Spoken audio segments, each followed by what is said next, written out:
Мен булочканы дүкеннен мүлдем сатып алмаймын, себебі оны үйде оп-оңай өзіміз жасай аламыз.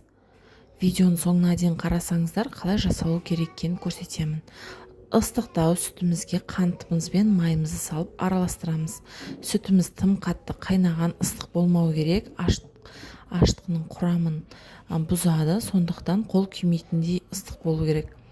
Енді осыған барлық заттарымызды салып, тұз салуды ұмытпаңыздар, жұмсақ қамыр илеп аламыз.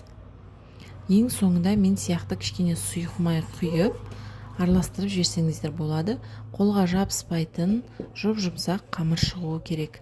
Енді осының бетін жауып, көтерілгенше қойып қоямыз. Менде жарты сағатта көтеріліп шықты.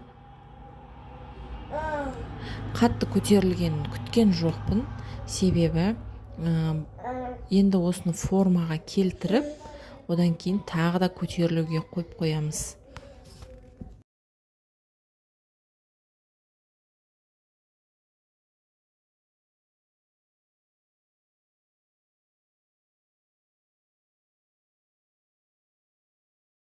Видеода көрініп тұрғандай, енді майда бөліктерге бөліп аламыз.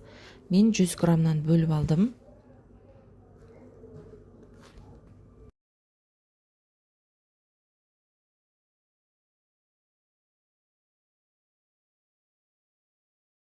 Енді осын әрқайсысын жұқа қылып жайып, ортасына кез келген сұйық май жақтым. Мен сары май жақсаңыздар да болады. Қант сеуіп, жүрек тәріздес етіп формаға келтіреміз.